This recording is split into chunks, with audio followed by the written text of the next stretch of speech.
Good morning, distinguished dignitaries, respected faculty members, and my dear colleagues. It's my privilege and honor to welcome you all to the prestigious Padma Shri Professor S.R. Mehta Oration on behalf of SMS Medical College and 4-Decade Trust. Today we gather here for not just an oration, but to witness the fact that an idea, when articulated with clarity and conviction, becomes a catalyst for progress. And today, we shall see it unfold in this oration. It is my distinct honor and privilege to extend a warm and respectful welcome to our esteemed dignitaries whose presence lends grace, guidance, and scholarly vision to this occasion. With this, I would like to welcome onto the dais our Honorable Principal and Controller, Sir, Dr. Deepak Maheshwari, Sir. Sir, please adorn the dais. I also invite Dr. Karan Singh Yadav, Sir, former Head of Department of CTVS and former Member of Parliament, as well as Chairman, 4-Decade Trust. I would now like to invite our esteemed orator for today, Dr. K.R. Balakrishnan, Sir. Sir, we are deeply honored by your august presence. Now I would like to invite Dr. Sudhir Mehta, Sir, former Senior Professor and Head of Department of Medicine and Secretary of the 4-Decade Trust. I would also like to invite onto the stage Dr. Monica Jain, Ma'am, Additional Principal, SMS Medical College.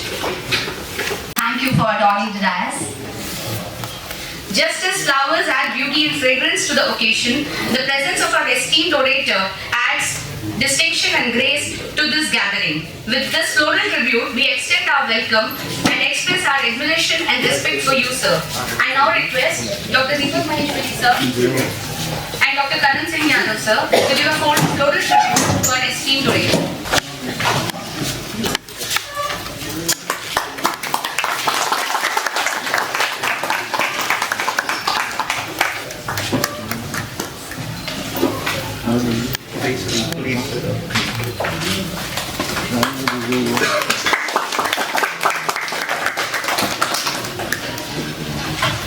I would now like to invite our respected principal, sir, the academic leader and guiding force of our institution, to address the gathering and set the tone for today's oration. Good morning and Happy New Year to all. Our esteemed orator, Dr. Balakrishnan, is a name and distinguished and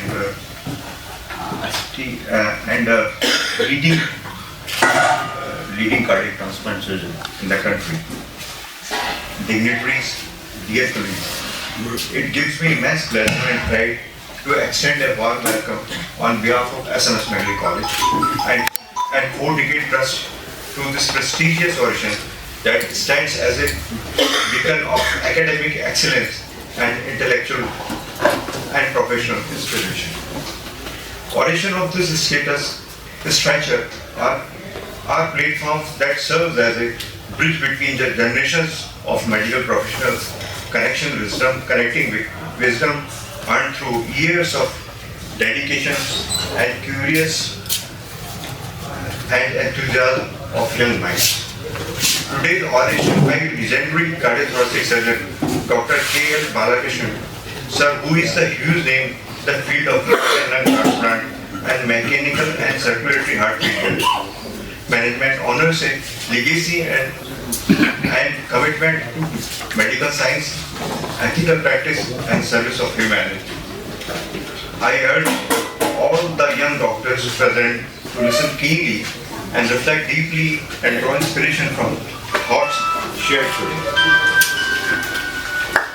I am here to say few words about our cardiac transplant program, which I think which has taken some steam in last years. We have done say 5 transplants in year before that, and 2 transplants in last years, and we have done 1 heart and lung transplant also. So we are trying to keep pace, and as I was discussing with Dr. Balakrishnan in my chamber, management of heart failure patients is very essential for keeping patients living and ready for transplant. So we are, he has suggested me that we should run a program for intensive care. I think his suggestion is well taken, and we are going to run a program for intensive care. And I would like to invite from anesthetists and medicine guys to take part in that. And I think within 6 months we will be ready with these programs. Thank you for coming once again.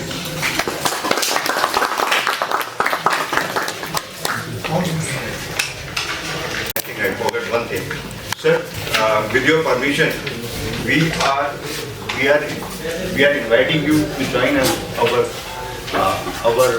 college as a faculty in national advisory, as a national advisor in transplant programs.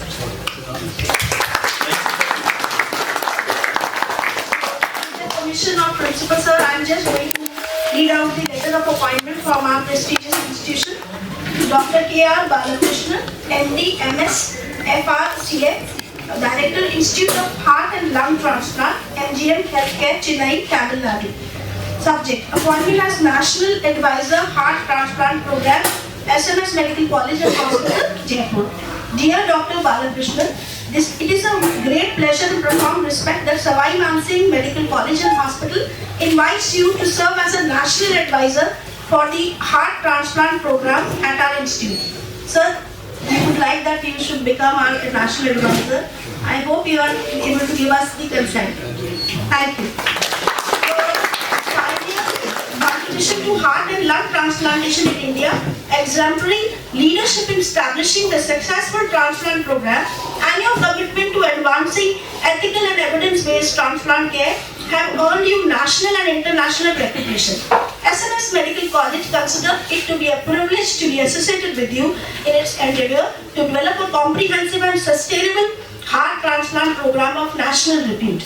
As National Advisor, we seek your guidance and mentorship in the following area: strategic planning and development of heart transplant program, clinical protocol and best practice framework, capacity building and training of multidisciplinary transplant teams, that is most essential and crucial part, quality assurance, audit and ethical governance, academic collaboration, research and outreach initiative. This appointment is honorary in nature, shall be effective from 3rd January, that is today, for an initial period of 1 year, extendable by mutual consent. We sincerely hope you will accept this invitation and lend your invaluable expertise to help SMS Medical College emerge as a leading center for advanced cardiac transplant in North India. We look forward to the fruitful association and shall be honored by your acceptance. With warmest regards and highest esteem, yours sincerely, Dr. Deepak Maheshwari, our Principal and Controller. Thank you. Our esteemed former senior professor and head of Department of Medicine and Secretary 4-Decade Trust, Dr. Sudhir Mehta sir, to enlighten us about the illustrious 4-Decade Trust and prestigious Padma Shri Professor S.R. Mehta Odation, a legacy rooted in scholarship, service and values. A very good afternoon to all of you. As Secretary of the 4-Decade Trust, I welcome the distinguished teachers in the audience, faculty, colleagues, guests, friends, and for this prestigious oration which is being organized in the honor of former Principal and Controller Padma Shri Dr. S.R. Mehta. I wish to extend, it is my pleasure and privilege also to extend warm welcome to our distinguished orator, Dr. K.R. Balakrishnan, who is one of the most respected cardiothoracic surgeons of international repute in the country. And I personally wish to, on behalf of the trust as well as the college, I wish to thank him for accepting our invitation despite his very busy schedule and lot of professional commitments. And he is here, and it is a great news for us also that he accepted to become the National Advisor for Heart Transplant Program at SMS Medical College. Now a little bit about 4-Decade Trust. Many of the students here, I think they were not even born or they were in school when this trust was formed, started 40 years back by the then principal and controller, Padam Shri Dr. S.R. Mehta. And this trust was formed from the savings of the 4-decade celebration. This 4-decade celebration, it ran into 12 months, 1 year of a lot of lectures. There were orations, CME programs, seminars, culture programs. So the most important was the live exhibition. And this year-long celebration is still one of the most important memorable events in the history of this prestigious institute. And this trust is totally devoted to promote academic activities in the medical college only. We do not encourage any support for any seminars or orations or lectures which occur in the 5-star hotels. All our programs they take place in the medical college only. And who has moved in the field of medicine, both at national and international level, have delivered orations. And in the last 1.5 decades, we have, I think, more than nearly 100 lectures, orations, CME programs, and seminars have been organized. And today, again, we have very esteemed, distinguished orator who has been kind enough to accept our invitation to deliver this oration.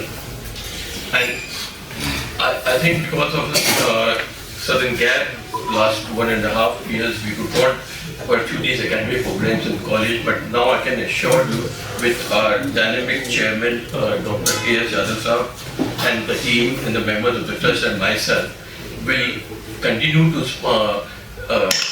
sponsor or organize these academic programs.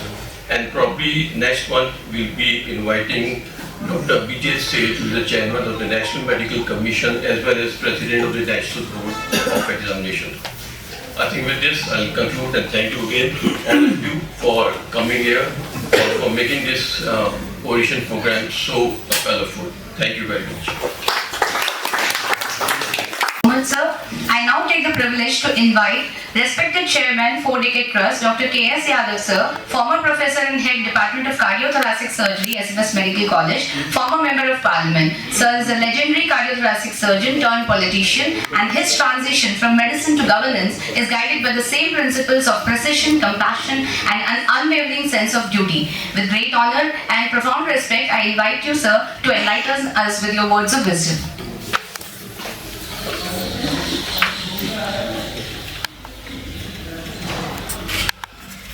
Principal Sahab, Shri Maheshwari Ji, our distinguished orator of this morning, Dr. Balakrishnan, Sudhir Mehta, the distinguished physician and secretary of this trust, Dr. Monica Jain Sahab, additional principal, Dr. Gautam Sen and Mrs. Sen, the founder of this cardiothoracic surgery department in SMS Medical College, under whose care this department grew up.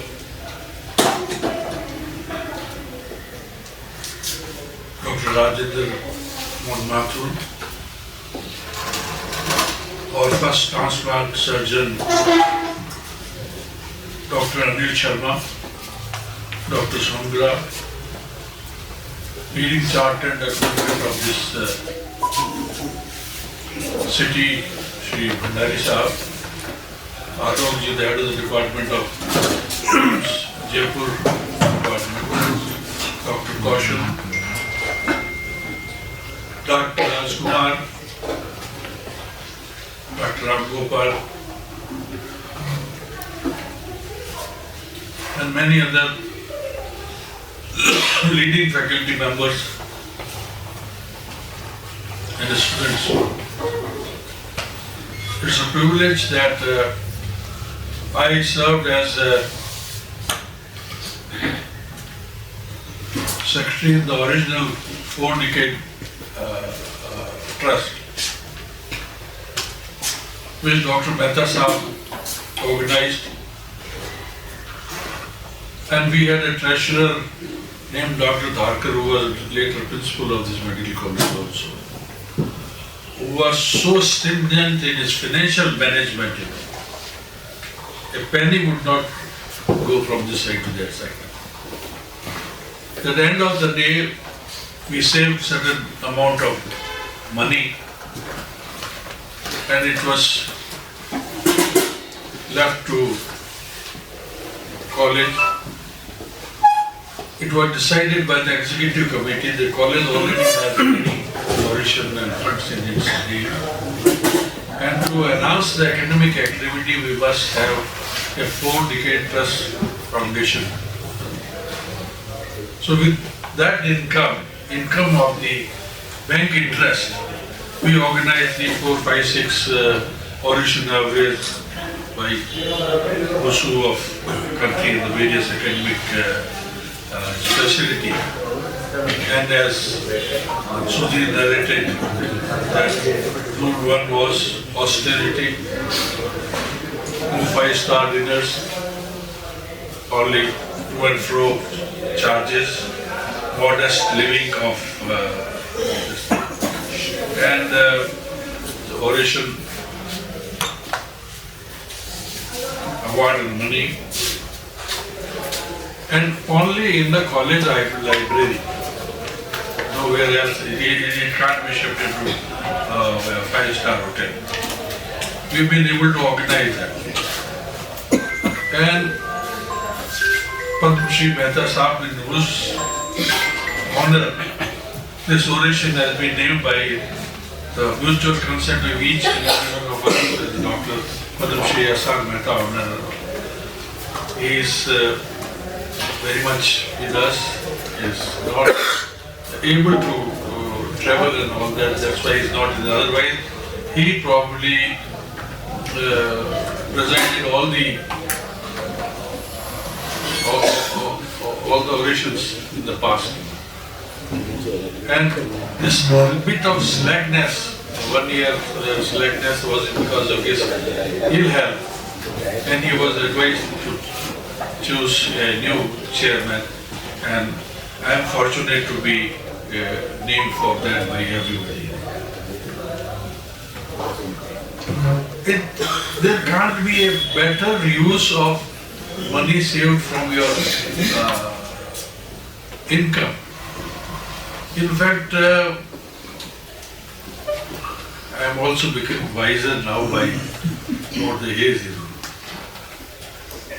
We saved crores of rupees in the cardiothoracic surgery conference in 97 and in 2007,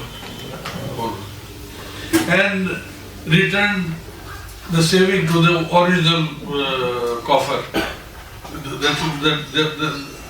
The rules are like that you give it to the original association who gives you the initial money to start that. And that's what is happening in the most of the conferences. And I know Jaipur conferences, whether of any subject, are generally very marvelous, and Chaugule would agree with me that the money saved again goes back to the, those who are honest, they send it to their, and those who are a bit like that, they'll run the taxis and hotel fares and this and that and dinner and all that. So here I will make an appeal to all the super specialists, each one of you, Dr. Rajkumar, Dr. Rajendra Mohan Mathur, Dr. Kaushal, Dr. Alok, and other members of the faculty.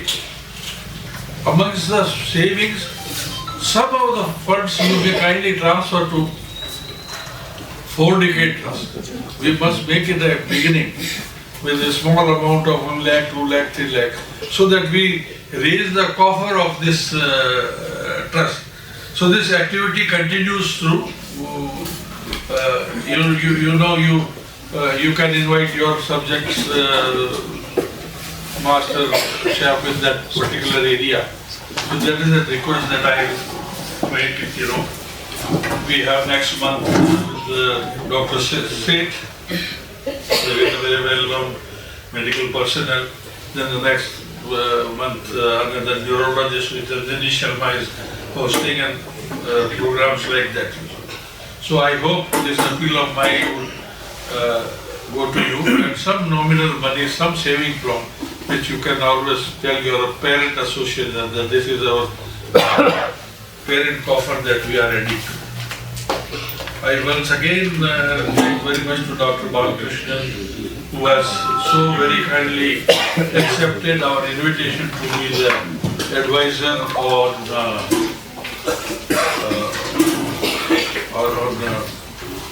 cardiac transplant team here.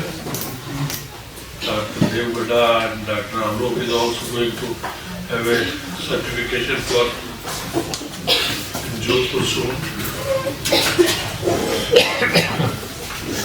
With these words, I once again thank all of you who have made this operation possible in the wintry midday of January. Thank you. SS Bandari sir to say a few words.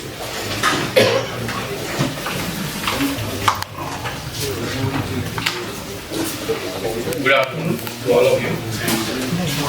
It is a very emotional occasion for me, being known Dr. S.R. Mehta since my childhood, and then of course I was blessed with God to guide my life. I have seen so many positive things in Dr. Mehta sahab, my father-in-law, Papa, that it will take long time when I discuss about it. You all know the aura which he possesses, the helping hand, diagnostic abilities, and so on and so forth. He was known as a man जो नाड़ी बैद होते हैं उससे उनकी wisdom का मैंने जब chartered accountant की प्रैक्टिस चालू करी तो मेरे ऊपर काफ़ी प्रेशर रहता था इनकम टैक्स डिपार्टमेंट और सभी जगह से ढाक को दिखाओ and time management, his working hours up to 2 o'clock in the night, any telephone call he will take up. So all these things you are all aware of his past history. And so also we are proud that the oration has been organized in fact I am the person who drafted the 4-decade trust memorandum and feel proud that things are going very well. Dr. Deepak Maheshwari, I have been in touch with him for a long time, being the patron of the Jaipur Cancer Society, Jaipur. Sudhir and Dr. Yadav Saab have been our like a very great person and advisory guide. I used to go to him very often. As a member of parliament, I have seen his performance in the parliament. His sober and his great qualities of humanity. And of course, Shogle Saab and Monica ji ko main जानता हूँ ज़्यादा, but of course, I was just talking to Dr. Yadav that we blame for everything government. But since I am an introvert, I think that we should stop blaming the government. 50,000 people coming to SMS hospital and related departments.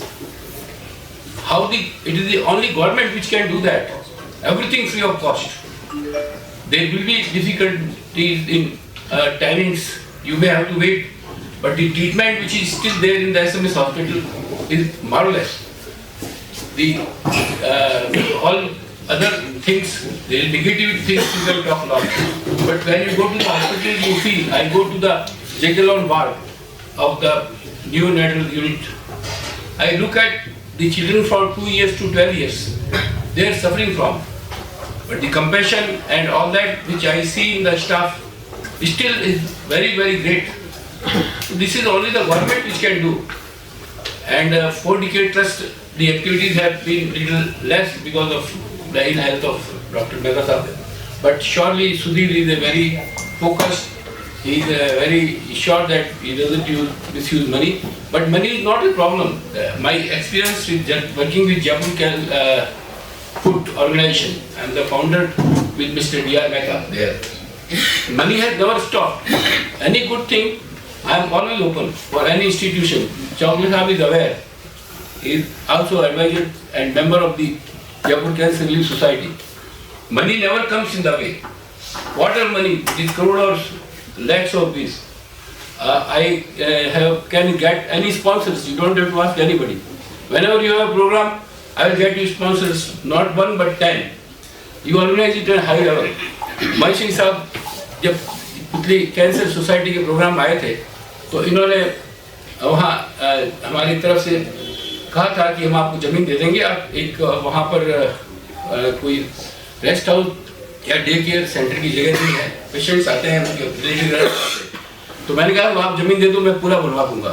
सारी building वहाँ IUHS के पास जो cancer unit है वहाँ पर खाने पीने की व्यवस्था भी नहीं है। तो ये सरकार के जो काम करती है, सरकार के काम के लिए सब संस्थाएं, banks, corporates, they are all ready to support under their CSR program. So I am always available, sir, for that. And we thank, I am very emotional about my parents and my in-laws. My mother-in-law, I have been since childhood in Jodhpur, particularly the whole marriages were happening within an area of 1 kilometer. So they all were known to each other, and the love and affection of that generation is matchless. Now we are we want to enjoy our life. The youngest generation, I have been telling that you change some attitude towards elders. So this is not the topic today. I welcome once again.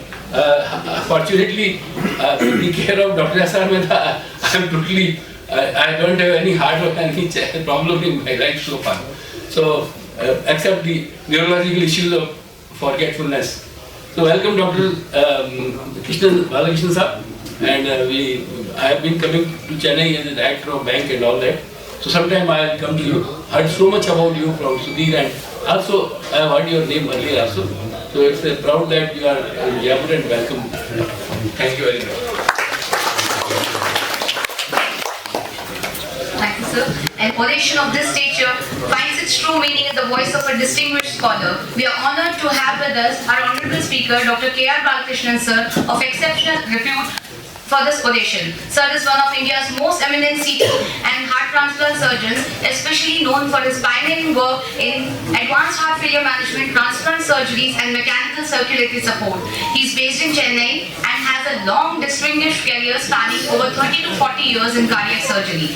Sir is currently Chairman, Institute of Cardiac Sciences, Director, Institute of Heart and Lung Transplant and Mechanical Circulatory Support, MGM Healthcare, Chennai. Sir has an impeccable and seamless basket of laurels to his credit, which is, and the time is too short for that. So I would just like to say that Sir has pioneered many of the first cardiac surgeries in India, and he has independently performed 16 to 20,000 cardiac surgeries, including hundreds of heart transplant operations. He has several awards to his credit, several peer journal reviewed articles, several chapters published in various books, and presented at various conferences influencing cardiac surgery practice and research. Sir is basically a widely regarded India's leading heart transplant and cardiothoracic surgeon, whose contributions to cardiac surgery are monumental, enduring and transformative. Sir, I would like to welcome you onto the stage for the oration. Good afternoon.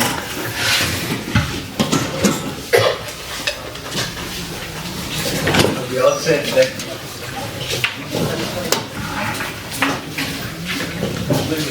let me express my gratitude for this great honor bestowed by 4 decades trust oration. And it's my privilege to be in the city and amongst a lot of ex-colleagues and friends. So I've been asked to speak on heart transplant in India, current status in the future. Transplantation of the heart started way back in 1994 by an act of parliament when brain death was first recognized legally.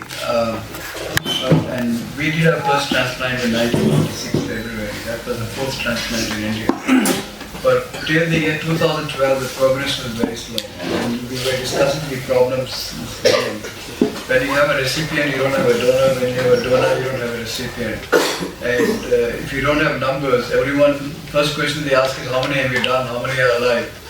So it's like getting a job and having work experience. Something has to give first. So that was the biggest challenge that we had to overcome. And over the last decade, there's been a considerable progress in organ donation. The circles represent the states in India where some kind of an organ donation program exists. But curiously, if we draw a line across the middle of India from Gujarat to Visakhapatnam on the east coast, 95% of the organ donations happen south of that line. It's a mystery to me as to how there could be such a big social disparity between the area of the same country. Nevertheless, it's a fact and something that has to be addressed because the country has to progress as a whole in this area because a lot of deserving patients are denied treatment. As a consequence, as you can see from the year 2012, the number of disease donors has, except for the dip due to COVID, when the number of organs dropped substantially.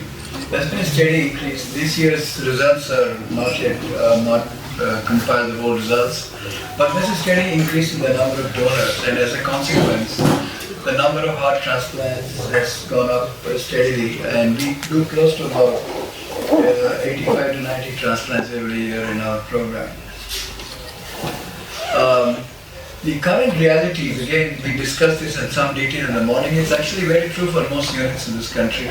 Majority of the patients are very sick, so by the time they are referred to, they are either dying or they're going to die in a few weeks' time. Many have subsystem dysfunction.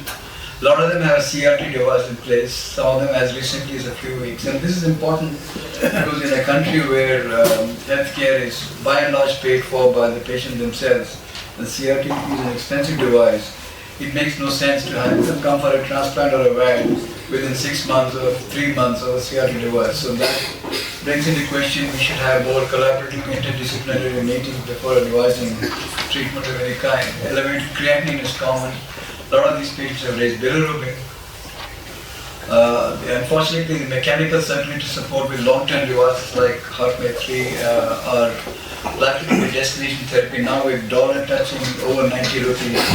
The cost of those valves is $100,000, so we're looking at 1.3, 1.4 crores for the treatment, which is beyond the reach of most people. So you need mechanical support. So ECMO has been the mainstay of mechanical support, central in some patients.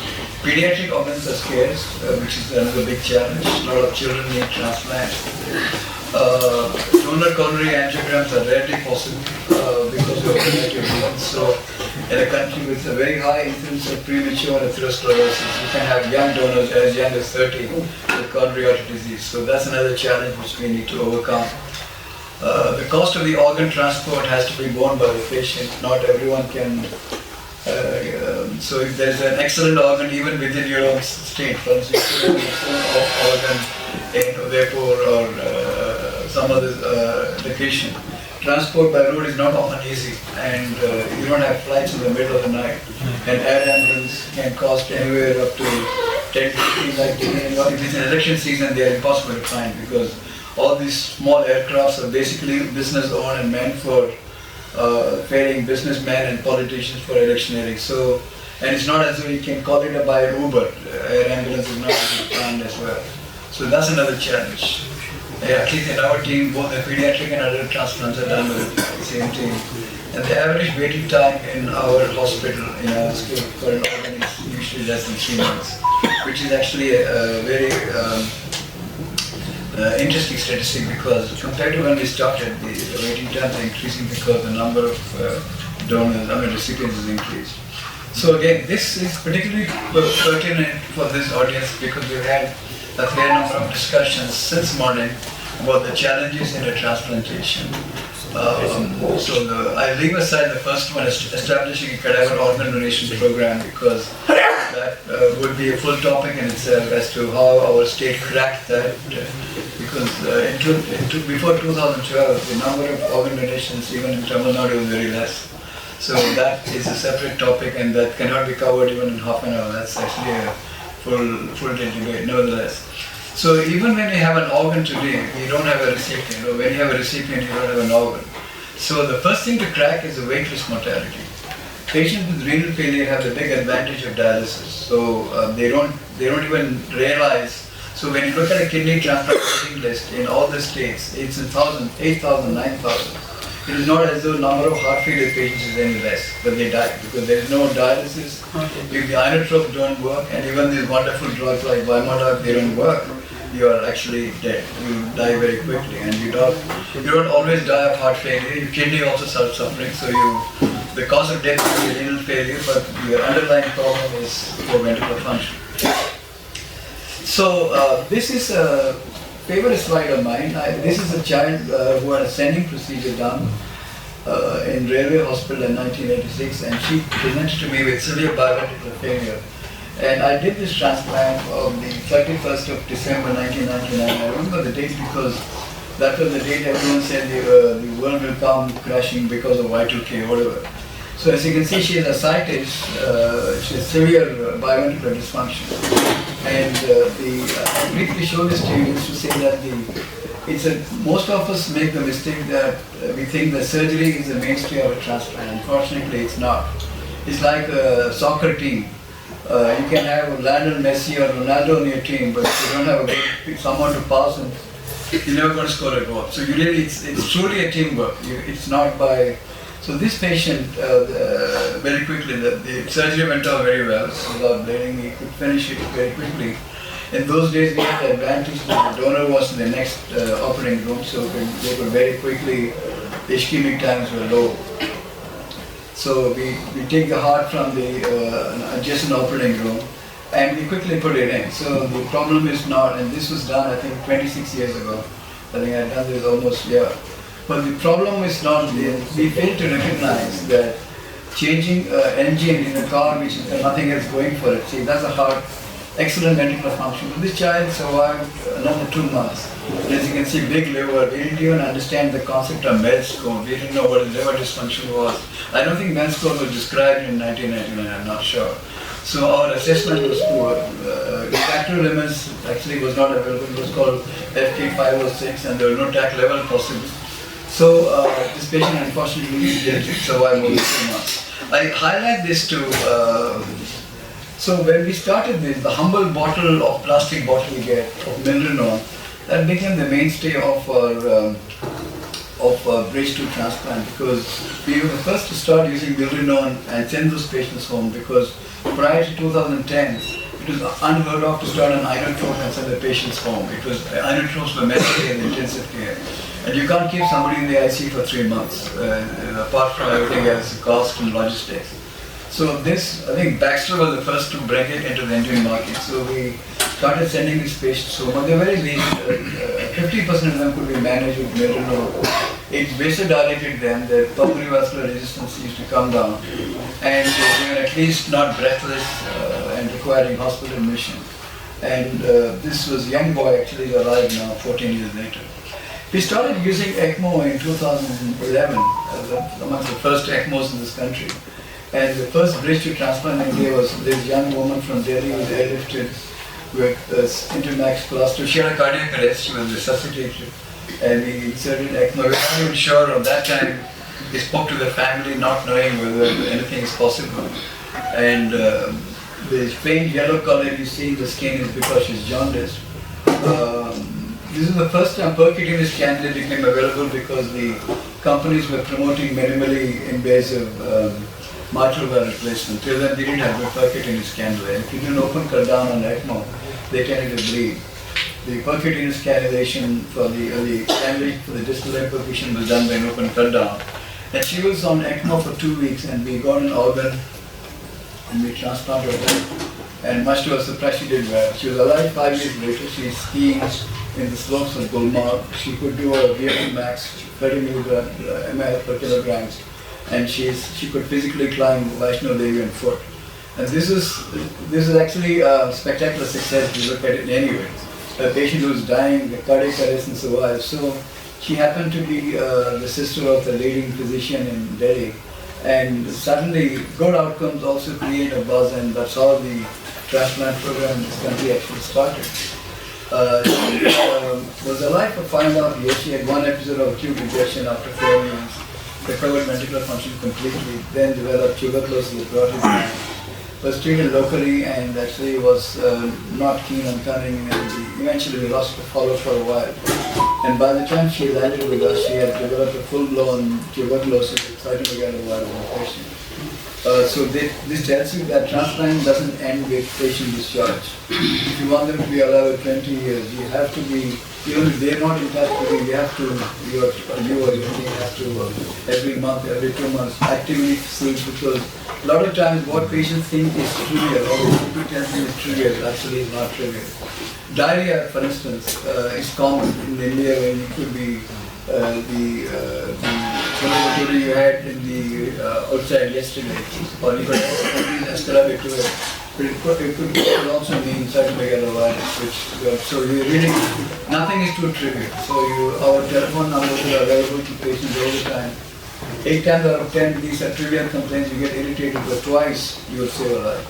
So if you're running a program, please understand that it's not one-off case and you come on terms of injury. It's a long-term commitment to get good outcomes. The ECMO was then extended to pediatric patients as well. This is a biopsy of cardiomyopathy. This child had cardiac arrest. We prefer central ECMO in children because the peripheral vessels are very small. We close the chest, and this child was in ECMO for 6 weeks. And we got a donor heart, which looks like that, and 9 units refused the organ. But by and large, our experience has been, and this was from a 25-year-old adult. Usually young hearts with dysfunction have stress cardiomyopathy, they almost always recover. And it's been our experience that a heart from bigger patients, or heavier patients, even if they have ventricular dysfunction, by and large tend to do well in smaller children. So we implanted this, and this child did very well. This is him 4 years later. And he came back to us last year with acute rejection because he, during Ramadan, he didn't take tacrolimus because even drinking water was not allowed. Again, this is another thing we see that while we respect everyone's religious beliefs, drugs should not be stopped because this has serious consequences. So this child came in extremis. Fortunately, it was antibody-mediated rejection. They could immediately diagnose it. He underwent plasmapheresis 6 times and rituximab and made a complete recovery. So again, there are challenges in this country or in this region which may not be common in other places. So educating the parents is important in terms of how to maintain those organs. Because the organs don't belong to that patient, they belong to somebody else. So the body for the rest of its life is going to treat it as foreign. And immune memory is like an elephant, it never forgets. So unless it's done very, very early in life. This boy, at that time we were able to treat overseas patients because the number of local recipients is not much. This is a 6-year-old boy from Moscow. He had a cardiac arrest this time of year, around 7th of June. He had early in the morning, 3 o'clock. And he was massaged for 40 minutes and put in central ECMO. He was decelerating and was not awake for 2 days and eventually woke up. And after 3 weeks, we found an organ which was from a patient who had near cardiac arrest and ventricular dysfunction, but we accepted it anyway. That was a donor heart, as you can see, it's got ventricular dysfunction. We accepted that and he was on post-op ECMO for a while. He completely recovered his ventricular function, very brisk ventricular contractility. And this child was shifted to the room. And 3 weeks later, he developed new onset right ventricular dysfunction. Usually it's rejection, so with 3 TRs, so we took him to the cath lab and did a biopsy, and we found donor-derived triple vessel disease. Young donor, 34, so as I said, we have a high incidence of premature atherosclerosis in this country. So in a 35-year-old heart inside a 7-year-old child, we had to stent the LAD and the RCA, and during RCA stenting, he actually arrested, so we had to put him on ECMO. We finally recovered his ventricular function and was discharged home. And after 1 year, he came back for and restenosis and redilated. And he's alive and well now, 8 years old. So even if he gets an electric transplant, I think it's been a good outcome. This was published first time in the the world where one patient received, one child, 3 separate ECMO runs in one hospitalization with access to water. We also use Centrimac in pediatric patients. This is a 4-year-old boy awaiting, we extubate these patients so they can walk around. And if you think Centrimac is expensive, as I said, you can use a Rotoflow pump, which used to cost around 12,000 rupees for the disposable pump head. Now I think they sell it at 25 or whatever. And that's not expensive, that's actually cheaper than a balloon pump. And we have kept a patient in a Rotoflow for up to 4 months, so it's possible to keep these patients alive.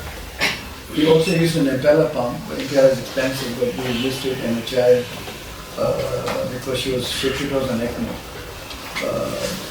Next problem you have is the suboptimal donor. If you have a sick patient, you put him on ECMO, you get a donor, you may not be the perfect donor, but you can't wait forever. So you need to have a solution for a suboptimal donor. It could be an older age, ventricular hypertrophy, poor ventricular function, history of cardiac arrest, bloodstream sepsis, AVL compatible blood groups. For each of them, you need to have a solution, essentially because of the lack of oral RAS. This 2-year-old child, restricted cardiomyopathy, had high PVR, and we got a donor from Bangalore, the normal pulmonary pressure. So the right ventricle is struggling. So this child is in ECMO for 12 days. You can see the CPU is 19 there. Right ventricle is not even on the screen, and completely recovered and did well. This child is alive actually now 14 years after the transplant. This child was done last year, 2 years ago. This child was airlifted to us from Bulgaria for a possible Berlin heart because severe ventricular dysfunction. While they were flying in an air ambulance over Karachi airspace, the child had a cardiac arrest, had to land and pre-med massage. Reached our hospital fortunately and had a cardiac arrest in the emergency room. So we had to rush him to the operating room and put him on a central ECMO. Miraculously, the child woke up after 48 hours and started making urine. And they got a donor from Children's Hospital in Wadi after a week. The child was different blood group, but ventricular dysfunction. Nobody else wanted to use the organ. So this child was in central ECMO for 14 days after the transplant and did well. The photo on the right is the one we sent last week for Christmas. We also use it for patients with high PVR when, as you can see, the right ventricle is barely moving. They continue and after 22 days the ventricle is over. And we extubate these patients so they are eating and they're mobilized while the ECMO is on, waiting for the heart to recover. Nowadays we actually cannulate the pulmonary artery and the aorta so that it's like a normal lung. You can mobilize this patient. The upload of the right ventricle is reduced, and I think it's a very elegant solution. Patients, while they're waiting on ECMO, even with the groin cannulation can be mobilized. So this child, a 16-year-old boy waiting for a heart lung transplant, is walking in spite of having a groin cannula for ECMO, so it's possible. It's important to have good physiotherapy.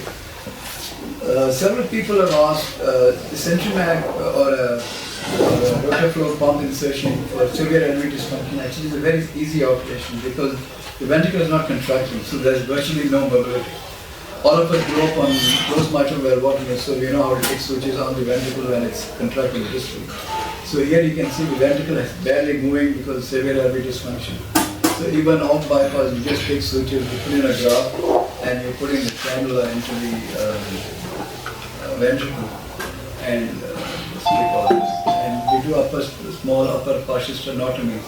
It makes future transplant easy because there's no sternal re-entry. And the biggest challenge again you'll find is organs are available, but you don't know how to get them to your place because you get a vast place. And very increasingly now organs are available in small hospitals. Yesterday we got from a hospital, but ordinary citizens are waiting in the sun to throw flowers on the body of a dead man's organs. So actually the common people are by and large extremely generous in my opinion.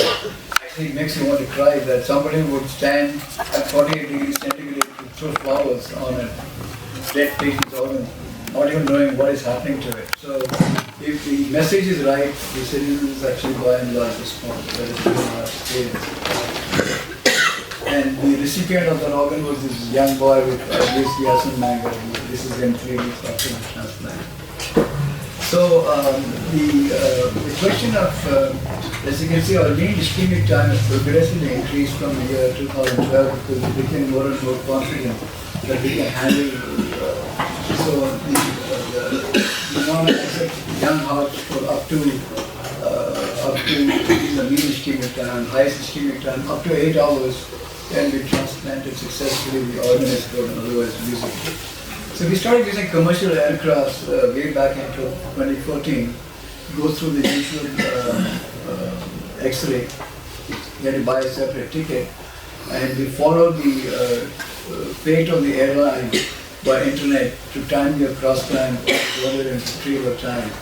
And we, as I said, we have taken from PGH Chandigarh now more than a dozen times. It involves shifting from Chandigarh to Delhi, changing the terminal, getting on to another flight. And very often the ischemic time is between 6.5 to 8 hours. But almost all of them are young donors, and by and large they do well. So we presented, we wanted to compare the organ which were transported by road by commercial flight and by charter flights. And we looked at ischemic time, age, donor age, and hospital mortality. There's no difference. So the cost is 1/10 of and the longest distance was identical. So we published this. In fact, when I presented this in ISHT News, one of the American surgeons said, "Why don't you use a Learjet?" So I said, "Are you Mary Antoinette's elder brother?" So you get the joke because he's saying, "Why don't you eat cake when you don't have bread?" I mean, I don't know how many Learjets exist in this country. So we have to have a solution which makes sense for our own population. So this is, I think we have the largest experience with transporting donor organs by commercial aircraft in the world. Next is immune surveillance. If you follow the American Heart Association protocol, they insist on 16 protocol biopsies in the first year.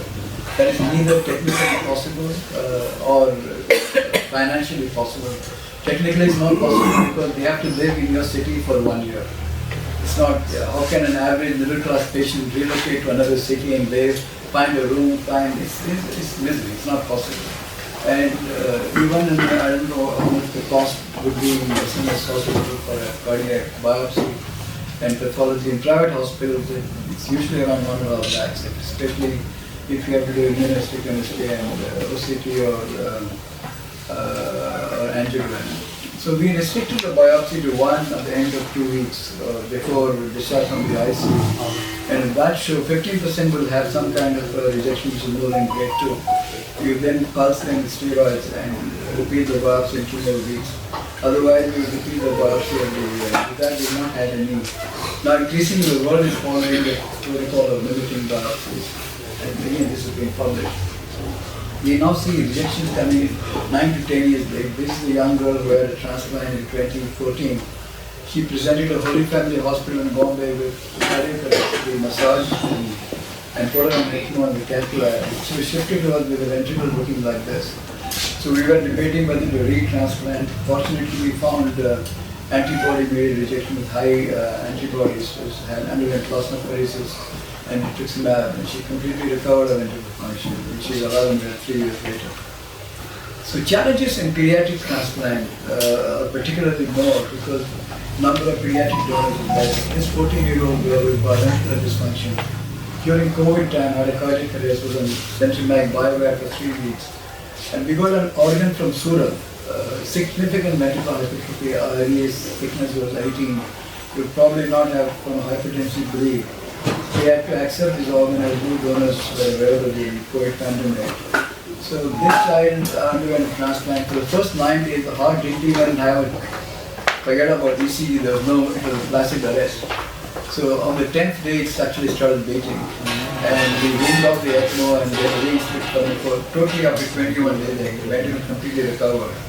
This is echo discharge, and at 6 months follow-up, the ventricular thickness is regressed to normal. So the hypertrophied heart, if you shift it to a patient with normotensive, the ventricular hypertrophy can regress. These are new lessons we learned. The donor to recipient weight ratio is, if you compare with ISHLT data, is very skewed. We have taken hearts which are 5 times bigger. That means with a 10 kilogram child, we use hearts which are from a 50 kilogram donor. Again, out of sheer necessity. So our donor to weight ratio is very skewed as compared to the ISHLT data. And this is a consequence. It's like putting a big truck's engine into a motor car. The cardiac output is excessive, the blood pressures are high, and typically by day 3 or day 4 they can have headaches and sometimes have seizures and have IC bleeds. So it took us some time to recognize this problem. They are very typical finding on MRI. Other people are seeing it. Now we use beta blockers, we don't use inotrope, aggressively control cardiac output and blood pressure. And by and large with that, it's not a long-term risk. The other difference compared to Western population is our donors can be significantly older. We use donors as old as 55 for a pediatric patient. It's better than having better than dying. So even if you have to retransplant them after 5 or 6 or 7 years, I think it's the strategy we will follow. It's also been published. Very high PVRs. Again, this might be of interest to pediatric surgeons. This child with isometric heart unbalanced canal had a PVRI of 14. He had a collapsed left lung from compressed left bronchus. When living on one lung, his PVR was prohibited. A small built child of 8 kilograms, they're never going to be able to find a heart and lung donor. So we used an oversized donor. We used a virtual bronchoscopy. The left bronchus is completely blocked. Oversized donor, and with the donor to recipient weight ratio 4:1. The child did brilliantly. He's alive and well 4 years later. The left lung is completely suspended. See, continuous VAD in children, even if they can afford it, there are no VADs built for children. So the youngest we have done is 12 kilograms. We don't often know whether the VAD can be fitted. The youngest we've done is a 4-year-old child who goes to transplant. So this boy was the son of a senior general in the Indian Army, was airlifted to us with multiple cardiac arrests and multiple inotropes, lapsing in and out of consciousness with very high BMI of 24,000. And as you can see, the ventricle is so short and so small. The distance from the mitral valve to the ventricular apex is so little. So you don't even know whether any VAD can fit into him. The PVR is again prohibitively high, 14.2 volt units. So transplant is rolled out, and so we took his MRI and CT scan into a 3D slicer program, and using virtual reality and Oculus glasses, we thought whether we could implant this VAD virtually and the chest can be closed. This flat 2D screen doesn't do justice to how glorious those images are actually. So you can hold the VAD in your hand, put it virtually into the ventricle, find out which is the best spot for it to be implanted, then you can close the space. You can mark the space on this image. You can mark the point where the ventricular institution for the VAD to be. And on this basis, we took this child for surgery. The X-ray on the left shows properly the yellow color is the pulmonary artery pressure. As you can see, the DPA pressure is higher than systemic. And he underwent VAD, we used to have HVAD. Now HVAD is removed from the market. It was heart X-ray as well, if you are sure of. And you can identify the landmark which you had marked in the CT scan the previous day. It's a straightforward procedure. This boy did very well, and he started singing Bollywood songs. And he came back to us after 4 years, PVR had dropped. And this is the explanted heart. As you can see, the atrium is open and the inflow cannula of the VAD is into the atrium. So we actually managed to cannulate the left atrium through the ventricle. So this is the ventricular non-contraction. There's a big thrombus around the inflow cannula, but that didn't fortunately cause any stroke. I think one of the problems with HVAD has been the poor design of the inflow cannula as compared to HeartMate 3, which is the bottom one where the inflow cannula has to be. So coming to outcomes, so everyone would ask, I know you can do transplant, do they survive? We don't have clean air, we don't have clean water. So till December of last year, we have done over 700 plus. I think as of today, we have completed 800, I think over 800 thoracic organ transplants and over 650 heart transplants. 18% of our patients are on mechanical support, and we've done, I think, 150 pediatric transplants. The youngest has been 2 months, the oldest is 81. And the 12-year survival is actually surprisingly good at once. It compares quite favorably with what is published in the ISHU data.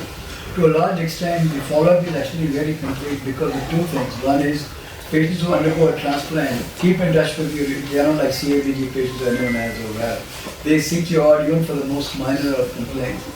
And the widespread availability of smartphones and low cost of internet over the last decade has actually made a very, very big impact on healthcare.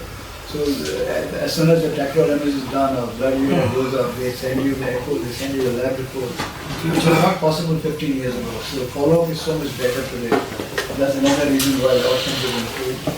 And pediatric patients, the outcomes are even better, and condition 1 year survivors are actually very good.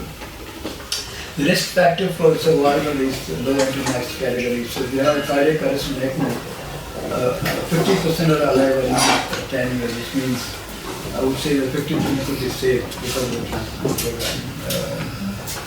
The big risk factor, we have had a lot of publications in this in multiple journals.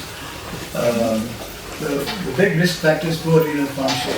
So if your creatinine is more than 1.5, EGFR is low, the long-term outcome is very poor.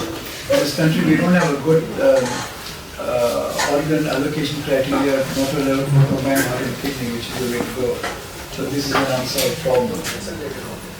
Functional outcomes are excellent. This man finished second in a half marathon after 2 years of a transplant.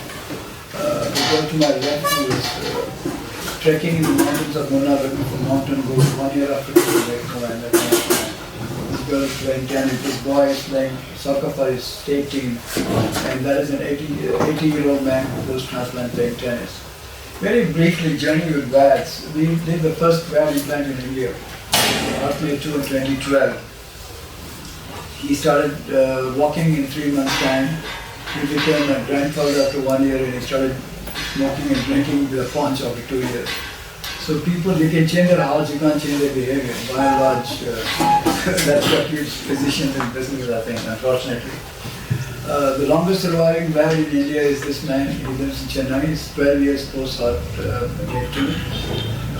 This young man had multiple, this might be again of interest to pediatric surgery. He had a neonatal aortic valve botany and had another procedure for subaortic muscle resection and root replacement, and had a third aortic valve replacement with root enlargement, and comes to us with severe ventricular dysfunction with a prosthetic valve which is 19 millimeters.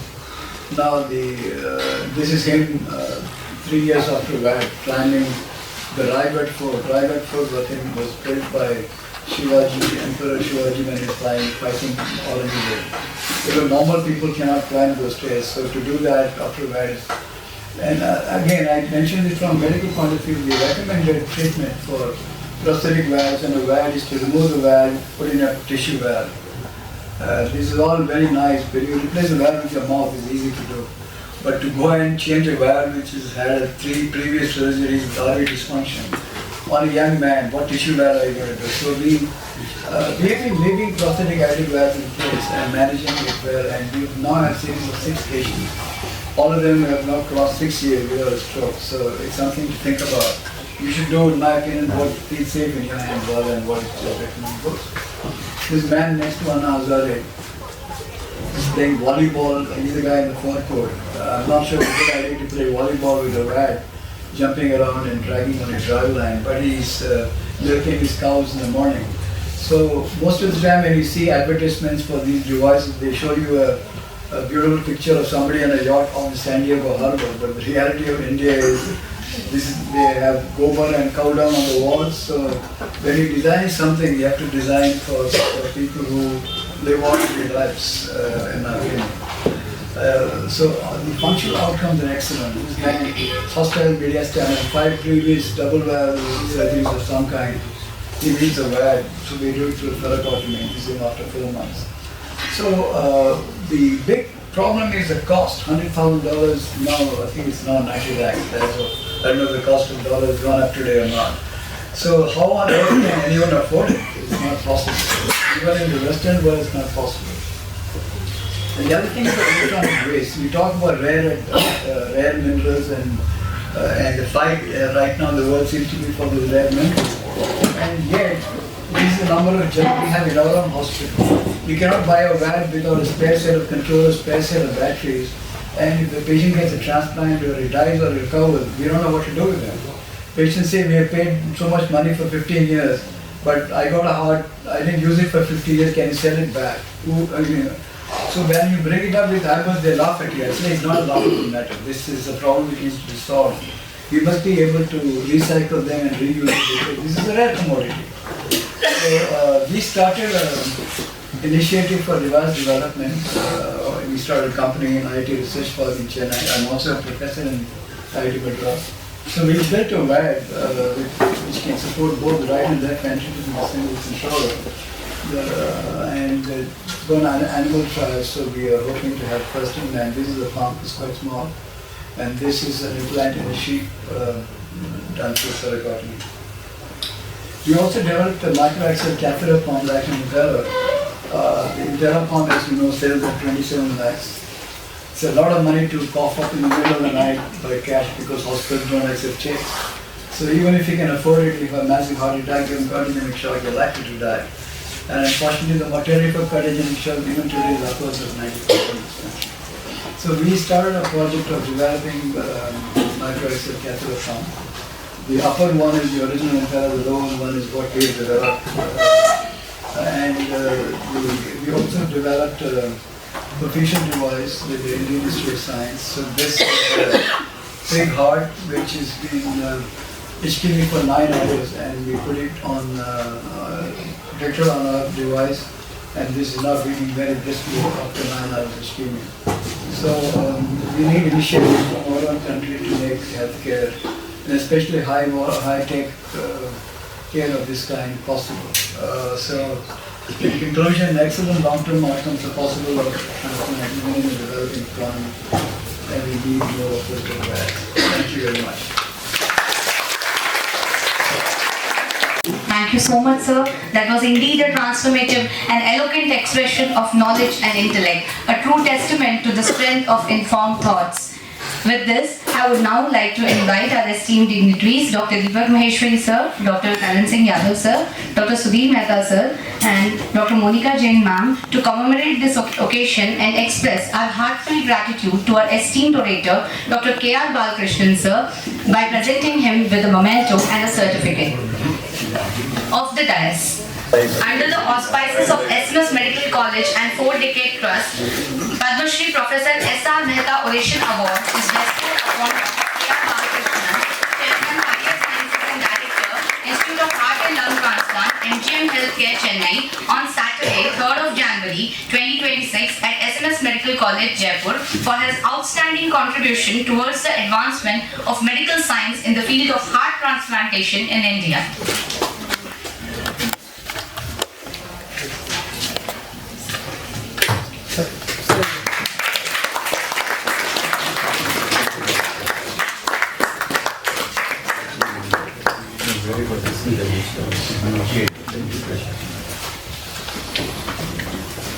Thank you so much.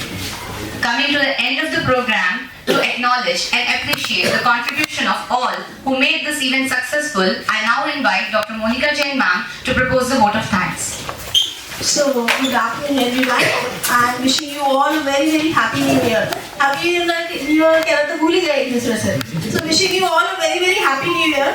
It's a distinct honor and privilege to stand before you to deliver this vote of thanks as we draw to the close. I am filled with immense gratitude for everyone who has contributed to making this event a resounding success. Firstly, I would like to extend a sincere appreciation to our esteemed guest speaker, Dr. K.R. Balakrishnan. Your vast experience and expertise in the field of cardiac transplantation have truly enriched us all and provided much required food for thought for this institution, for cardiac transplantation program.